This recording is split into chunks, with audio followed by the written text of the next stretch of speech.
কি রান্নাবান্না করছেন তো? Vitamin A, B, C, calcium, magnesium, iron, antioxidant এই সব কিছু কিন্তু আমরা থানকুনি পাতার মধ্যে পাই। থানকুনি পাতাকে আপনি অনেক রকমভাবে খাবারে অ্যাপ্লাই করতে পারেন। বাকিগুলো পরে বলবো। আজকে কি করে থানকুনি পাতা বাটা করতে হয় সেটা দেখে নিন। প্রথমেই পাতাগুলোর গোড়াগুলোর থেকে ডাঁটাগুলোকে কেটে নেবেন। তারপর পেঁয়াজগুলোকে ঝিরিঝিরি করে কেটে নেবেন। এরপর কড়াইতে সর্ষের তেল গরম করে কালো জিরে, শুকনো লঙ্কা আর কাঁচা লঙ্কা ফোড়ন দেবেন।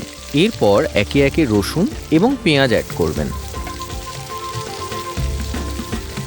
পেঁয়াজগুলো না খুব লাল লাল করে ভাজার দরকার নেই, হালকা রং ধরলেই থানকুনি পাতাগুলো এই ভাজাটার মধ্যে দিয়ে দেবেন।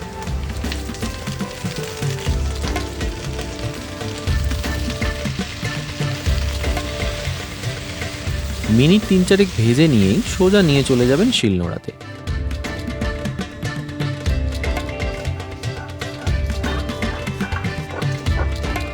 ভালো করে শিলনোড়ায় বেটে নেওয়ার পর ওই কড়াইতেই খুব সামান্য একটু সর্ষের তেল দিয়ে এই বাটা থানকুনি পাতাটাকে দিয়ে দেবেন। আচ্ছা, এই স্টেপটা কিন্তু অপশনাল, আপনি চাইলে নাও ভাজতে পারেন। আমি এভাবে রান্না করি।